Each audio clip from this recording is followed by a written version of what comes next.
Welcome to the morning session for sure, man. 5/10, May 10th, 2022. I appreciate everybody for joining. Yesterday was extremely red. So today, now we're starting to see a little bounce. Now, I mean, just a small little area of bouncing. Hopefully, you guys did a couple swing trades or whatever you want to do.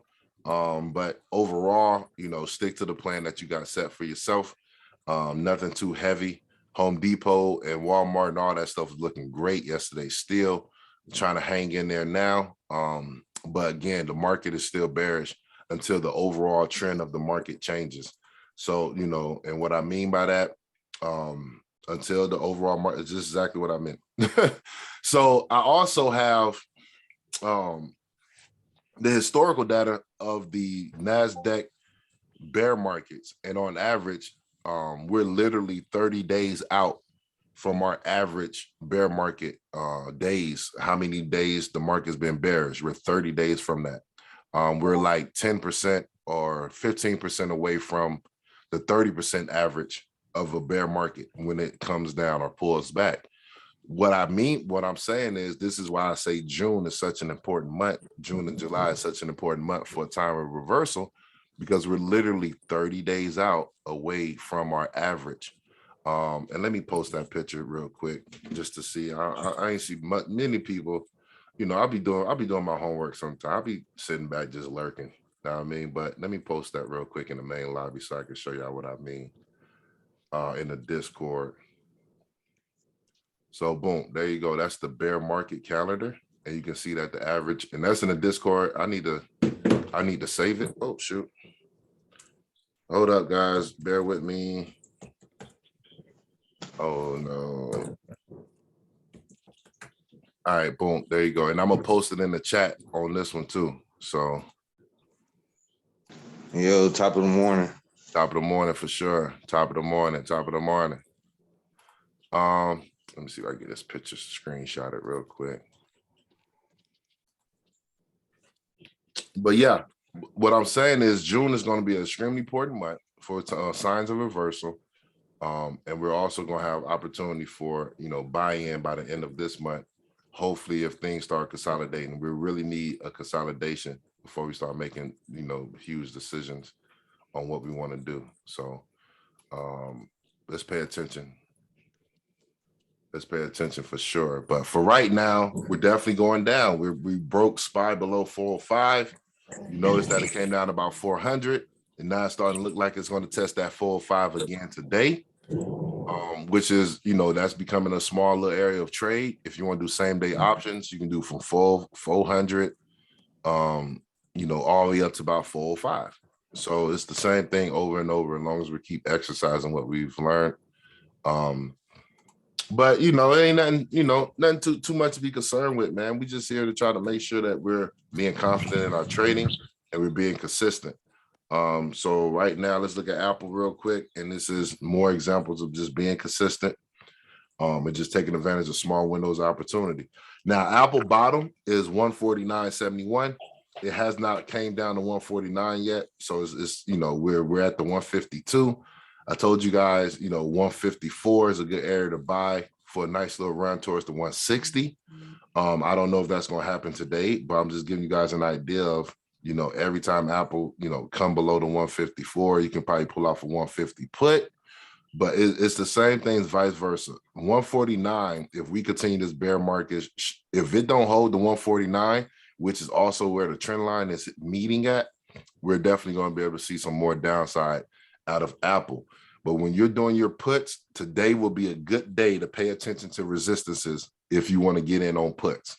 Yesterday, it was kind of like, okay, everything's already falling. I'm a little bit too late. I had to squeeze in a little later. But today, everything is green. So since it's green, we need to do the flip side. We need to do the opposite. If you're wanting to get puts, we need to wait and see how high some of these things are going. If you didn't get calls at the end of the day yesterday, we need to wait and see how high some of these things are going today. And then maybe we can maximize on puts if it don't break the trend, right? So my dog gonna bark, so I don't want to scare you. Okay. She scared me just then. Forget the dog. I'm terrible. I'm joking. But just being consistent though, that's the most important thing in this. I know everybody see option trading and being like, you can make a lot of money, but this is how you maximize your profit. You feel what I'm saying? This is what we're trying to put you guys on, is maximizing profit, which is starting with the plan, starting with support and resistance, basic trading knowledge. I mean, so, you know, the next thing I want to talk about is Walmart. We had Walmart on the list on Sunday, and I was just looking for a slight move. I wasn't really trying to, you know, beat Walmart across the head. I wanted to make sure Walmart can get back above the 152.77. And you notice that Walmart opened up at 147, and then it ran all the way up to the 152. So this may be a double top setup on Walmart coming in if we don't break and hold above 152.77. So that means we can get puts. We can do $150 puts. We can do, you know, see how it comes back. More likely it's going to come down and break the 147 support. But notice that this is the trend. Until we break out of this trend, Walmart is on the downside. You know what I mean? Walmart is on the downside, keeping it very simple. Until we break and hold the 152.77, which is the old resistance from the last 2 years, Walmart's on the downside. Walmart and Target and Costco's got earnings coming up next week. So this is something that we got to pay attention to, not because of their earnings, because of the action before their earnings. So when the action kick in before their earnings, we want to be in it already. But we also want to make money so we can use the money that we made off of Walmart to put back into Walmart. So we're still in a downtrend. We have to hold above 152.77 and keep it very simple. Know what I mean? So if this double top starts showing itself today and Joe Biden start coming out and you start seeing them red candles starting to come in, be confident in your 150 put. You feel what I'm saying? Maybe a 145 to be honest. Because usually when after it does a retest on a double top, it usually breaks below that last support, which is at 147. So that's what we're looking for. We're looking for small movements, nothing too big, nothing too crazy. I just want a couple of dollars, man. I ain't trying to be greedy. Know what I mean? Not trying to be greedy at all. Hey, that Walmart chart looked like a good entry. Like you might want to set your alerts at that 151 after it retest. If it retests at 152, fall back right at 151. That might be an entry on that 150 put, that 145 put. That's a little right. That first purple line, 151. Yep. 100% correct. So that means you can either wait until the double top. Now, if you're confident at the 152 to get the put, do the put at 152 because that's the cheapest area. Right. But yes, he's right. For confirmation of below the 151, we'll give you the confirmation that it's going to fall, and then boom, we're back onto that downside. He's 100% correct. Same thing with Target, man. Nothing too serious. You know what I mean? Nothing to stress about. Same stuff, man. Target is a slower mover than usual. Came down about 220, and then we're back at the 226, right? So we got to get above the 226. Same conversation as always. We got to get above 226, then 233. You know what I mean? And their earnings is coming up. So I wouldn't be surprised if I see consolidation out of these before their earnings. I wouldn't be surprised at all. But we know earnings come around. Make sure you do a nice little straddle. You know what I mean? So you can get calls and puts and keep the thing kind of balanced if you want to trade the day of earnings. Now, if you don't want to trade the day of earnings, take advantage of the 220 to the 227. Small little moves. You know what I mean? Nothing too heavy. And then you just go from there. You know what I mean? But if we can pick up the small little change while they're giving us the opportunity, then go for the small little change. What else we got going on for today, man? Home Depot also got earnings coming up. You notice that Home Depot did break. Now, this is the thing about Home Depot, and I kind of kick myself, you know what I mean? Because I hate missing super good entries.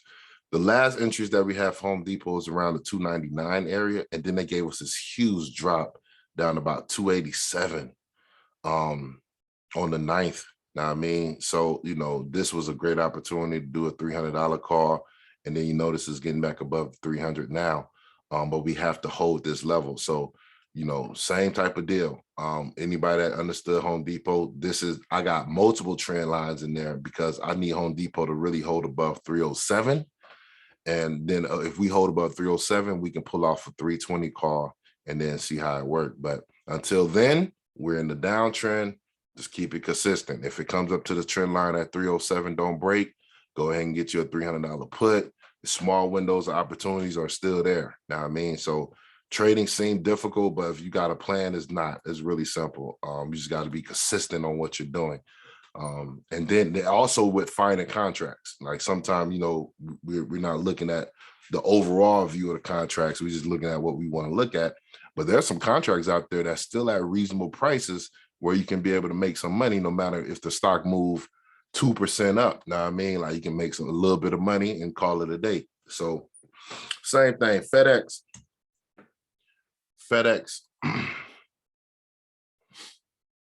So we're here with FedEx. I talked about FedEx on Sunday. We did break above the 209 this morning, and you know it looked kind of messy, but we're in these levels right here above the 209. We may be able to go test that 216. Keeping it very simple. You feel what I'm saying? Keeping it very simple. If we get above 213, for sure we're going to go test the 216. But FedEx gave us multiple opportunities. Another one where I kind of missed my target again. 196 was the entry. If you were able to get in at 196, you could have did the 210 call. And if you was in the 210 call from a month ago, I put out the 210 for 520. Congrats, because that trade was absolutely crazy multiple times. You could have traded it from here to here, well, from here to there, and then you could have waited till it came down to 196 again, caught it from there to there, and you know, so many different trades with the same exact stock for the last month, right? So please pay attention to FedEx. It's not a sleeper. These are good companies. A lot of these stocks are at their bottom. So you're going to start seeing small reactions, small windows of opportunity. But I'm sorry I missed that 196.76 because it ran right up to about 212 as the high. So I gotta, you know, always recalibrate and then see what I can do. So now I'm just waiting for this nice hold at 209. It just spiked. It's at 212.84 now. So now I'm waiting on the 213. I'm waiting for the 213.62. And then the 216 basically is my target. And then once we get above 216, that's when we can see a bigger move. But for now, you know, these are small windows of opportunities, nothing super big going on right now. We're just taking advantage of what we see on big time frames. So let's see how it go. What else we got? Oil companies. Oxy got earnings coming up this week. Exxon Mobil. I just put out a trade for Exxon group. I tried to kind of give it a clear little plan so everybody know why I'm trading it. Yeah, for sure. I appreciate that for sure. But this pre-market, you know, I don't want it to get everybody hyped. But this green pre-market, of course, we got that 10 o'clock rule. You want to wait on that. Wait on that. You got to wait on Biden. You got to wait on, you know what I mean? Yeah. But just know your levels, right? Yeah, know your levels. Know how you want to enter the trade. It's okay with knowing how to enter the trade. Say if you want to get like the same thing that he put out far as, you know, the strike price and what he wanted to do. I respect it because first of all, ExxonMobil just got an upgrade on their price. Oxy got earnings this week. The oil company been eating for the last 2 years. They're up the highest for the last 6 months. So he's right. On the 1 hour chart, the entry for ExxonMobil is $84.25. And you see we're at 85.70 right now, which is this resistance line. So you're not going to see that, right? Because I'm on a 1 hour chart. So when I go to the 15, boom, there you go. Now I mean, bounce off the 84, go test that 83. But every time it hit 84, my target don't change. My overall target don't change. Even though I got areas in between it, I'm trading in the zone. So what I'm gonna tell myself is once XOM get above this 86, my target is still $88. Know what I mean? My target, I want to trade blue line to pink line. You feel me? Which is $84 support, $88 resistance. Know what I mean? This is the same thing these are the same notes from last week. Nothing changes. Nothing changes. Same notes from last week, but the only thing changed was the price action is here now. Back when all these notes was posted, price action was over here, right? So it's the same thing over and over. $84 support held up pretty well. Now we're back at 85. And we're looking for the next moves. And then you just take advantage of the trade that way. I think the buyers going to pop in over the next 48 hours to try to catch that dividend. Hell, Yeah. I might go buy me some shares to try to catch that dividend. And oil, and that's another reason I love to hold at least one oil company in my portfolio, which mine is Valero. I've been preaching about Valero for 2 years because I just like their dividend payout, and they always increase consistently. Now, I mean, Walmart just increased their dividend. A lot of companies are increasing their dividends now. You know what I mean? So, yeah, oil is nothing wrong with having at least one oil company in your portfolio as whole shares because their dividend increase is amazing. Now, I mean, especially if you've been holding them for the last 2 years, you get paid every 3 months in dividends, and then you also get that growth in between there. So just being consistent, that's all we need. You feel what I'm saying? We don't need to be, just be consistent. That's it. Stick to your plan. If your plan don't work, adjust, find a new plan, do what you got to do. But as you can see, the support is holding up at 84. We're back at resistance right now. Hopefully we'll be able to break above the 86. We can retest the 88, call it a day. You know what I mean? Nothing too, very simple stuff. Disney has earnings coming up. Now I told you guys for Disney, my entry for Disney, I wanted 107. And I understand that, look, man, Disney been getting beat down for so long. And I found the 107 on, again, big time frame, monthlies, weeks. You feel what I'm saying? Starting off with the big time frame. This is what my monthly looked like for Disney, right? This is the trend line is running right its course. So, right, it closed at 196.98, which is 197. And it's up just a little bit, slightly this morning. Not saying it's going to hold it. You know what I mean? Now I'm paying attention because since their earnings is tomorrow, I want to be able to see, okay, are we going to break below this and have a continuation of $97, which would be crazy, or are we going to bounce here and start pushing towards the 120? So if I was to trade Disney on their earnings, I would get a 120 call and a $100 put. Now, I mean, is that fair to say? But right now we're right here at this level on the 4 hour. You see, we're slightly below it. And then once you go to the 15, boom, we're bouncing right back above that resistance at 109. You know what I mean? So are we going to have a nice little push for earnings? Are we going to go sideways here? Let's see. But I think it's push, bro. I think now this is just opinionated, but with Netflix and how they've been losing subscribers, Disney has been saying they've been gaining subscribers on their streaming service. For sure. The parks is open. I know a few people went to the parks, but I know we're not gonna base off that. People still using this war and they're using COVID as an excuse to affect their balance sheets. For sure. But I think their streaming service is what's gonna give them a little props because they're not increasing the price. Well, unless they announce a price increase. But for right now, I'm pretty certain they're gonna announce that increase in subscribers year over year. Oh yeah, for sure. They're going crazy right now. The problem is that it's hard for them. They're not making a lot of profit because they're putting their money right back into the business with coming out with new movies, coming out with new shows on Netflix. They're pushing the limit. I mean, not Netflix, but Disney Plus. So they're putting the money right back into the business. So let's see how it goes. In the long run, I believe Disney gonna be, booming because we love Disney. Everybody loves Disney. Yeah, I'm pretty sure their forecast would be good. And usually when the company gives a good forward guidance, they shoot up. Yep, they shoot up. So I think everybody looking for guidance.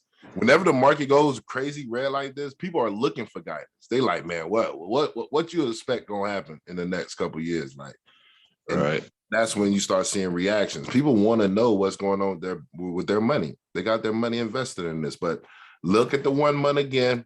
We see that the overall trend is touching right now. This is a perfect time to pay attention because if it breaks below, we're definitely going to get some downside. And I got every level on the monthly right there that's connected. And then you'll be able to make decisions on what you want to do as far as Disney. Now, whole shares, we're definitely getting into that zone of buying whole shares on Disney. If you don't believe Disney is a long-term company, I don't know what's going on. But Disney is a long-term stock. I understand that it looks crazy now. A lot of stocks that's long-term looks crazy now. But eventually they're going to come back around and then you'll be able to make some money off of them off top. So please pay attention to Disney for sure. Facebook. I told you guys I was scared about that gap fill on Facebook off rip. I was like, I'm terrified about this gap fill that Facebook got going on. I don't know how it's gonna work or what's gonna happen, but it's right there at that resistance support, and it's kind of holding this area right now. Now, I mean, so we have Facebook calls at these areas here. Now that we're seeing it break down again, let's see if it come down and fill that gap, which is, you can probably see the gap on I think the 1 day. I think it's the 1 day. Yeah, it's the 1 day. So you can see the gap on the 1 day. Let me zoom in. If I'm going too fast, y'all can cut me off and like slow down, explain yourself. So here go the gap right here. If it come down about 189, 184, I think that'll be enough to fill the gap. And then we'll be able to get back into calls, because Facebook is bullish on the short term, and they're also a great company at a huge discount. So I want to, again, overall, this is what I want from Facebook, is from 245 all the way up to about 322. This is the biggest gap. I don't know when this is going to start filling, but I suggest to start, I'm paying attention for the next, year. If it happens in a year, I'm looking for a year. If it happened in 2 years, I'm looking for 2 years. But I want that 250 to 322. I ain't gonna lie. This is the whole move that I really want from Facebook, to kind of fill that area. And it may take a little minute for it to get there. I got patience. I got time. Today I got time, cuz. So for sure. I mean, pay attention to Facebook. We're at good prices for a lot of these whole share stocks, a lot of these long-term companies, man. 5 to 10 years from now, this is why the whole share buyers, the long-term investors, they do not care about what's going on in the market at this point right now. They are excited. They like, bro, we getting that pandemic price again?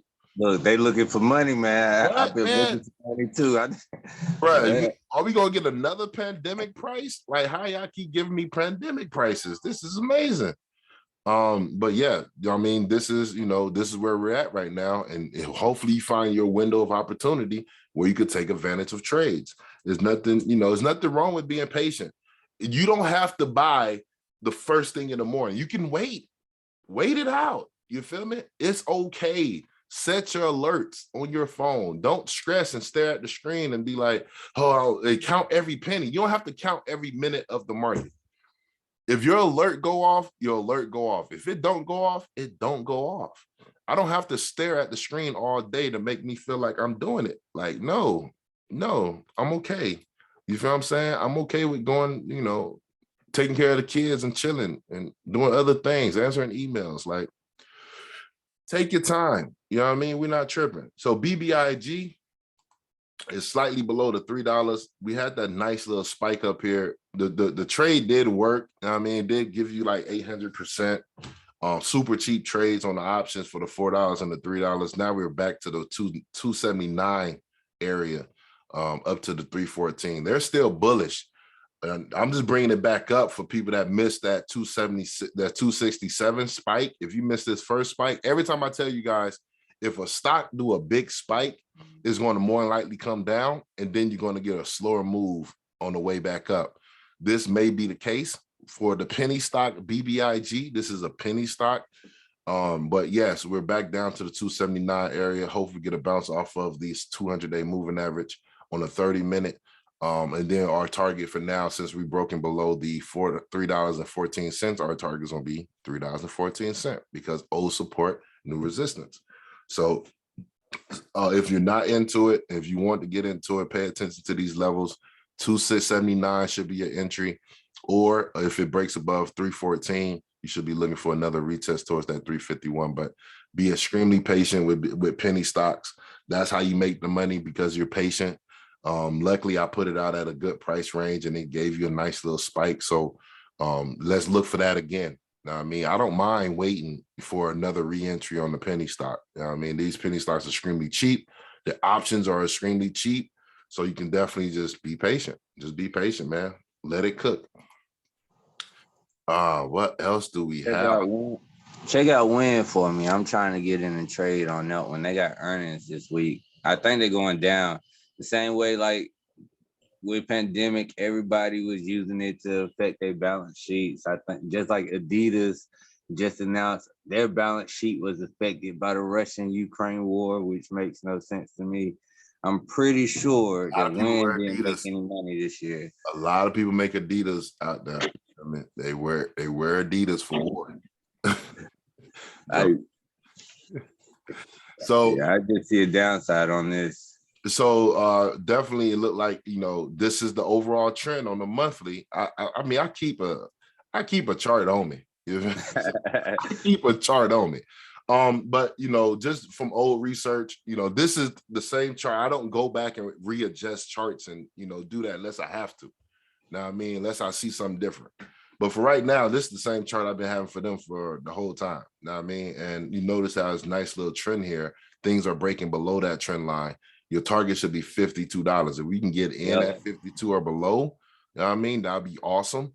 Depending on how the earnings go, pay attention to this $52 area or below, you know what I mean, and then you'll be able to see how I go from there. But if everything's falling off, that means everything's going to be coming down to a discount, which means more than likely it's going to take a bounce eventually.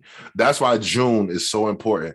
Hopefully, you guys looked into the main lobby. I did post that bear market calendar, average days of the bear market. I'm going to read it off to you guys. Is 98 days. This was, 2 days ago I found this chart. So it was like 168 days. So we got literally almost 30 days until, our average bear market day is we're at our limit. And that leads us into June. That's why I say June is usually the recovery month. I mean, so that's, again, I'm not saying I'm always right or anything. I'm saying, like, according to this, everything's matching up with my plan of what June should bring. Now, if June don't bring it, then boom, we're extremely in the bear market. Now we're getting more than 198 days.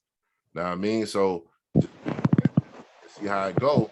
But this bear market has been lasting from, November of last year all the way to May 6th of 2022 is when this was posted. So yeah, we're definitely right there. We're right there on the cusp. And the average percentage is 35%. So, you can find that percent on anything. We always use SPY as a guide. So you can go to the SPY and then you can go to the monthly, and SPY is above 405 again. We may start testing again, but let's see how it go. You can go SPY on the monthly. Let me see real quick. This is SPY monthly chart, and you can pull from the top all the way down to where it's at now, and that should show you some type of percentage. I'll delete all this just to clear it up and show you guys. I don't care. I'll redo it 50 times. So here you go. Here go the top of SPY, and then you go right here.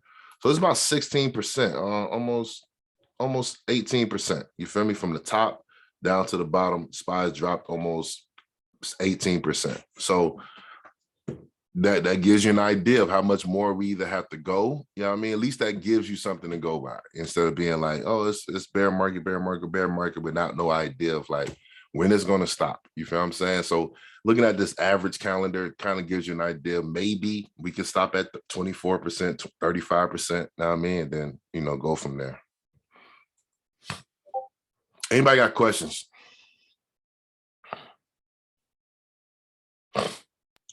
I know last week we did a fundamental and the technical analysis. I was thinking, just to give you an idea, maybe we can go back to talking about the them option Greeks and stuff, in case people forgot about the delta and the theta and stuff this Sunday. Okay. I definitely pull up some stuff. I think I got a PowerPoint on it, and we can talk about it. But yeah, definitely. Is that cool for everybody that's in premium on Sunday? We bring back the Delta Greeks and just get in our bag that way.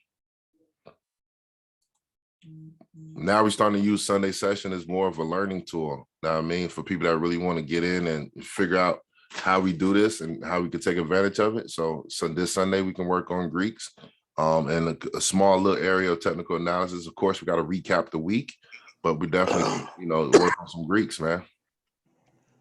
Yeah, like SPY rejected that 405. For sure. And that's and Again, we're still early. Is the market open yet? Oh yeah, we already open. Why y'all ain't say the market was open, man? Look, I'm sitting here in class. I ain't even paying no attention. I catch you, bro. All right, bro. Y'all be safe. God bless you guys. Everybody, enjoy your day. If you're not premium, be safe. If you are premium, pay attention to the watch list. And God bless y'all for sure. All right. Yeah. For sure.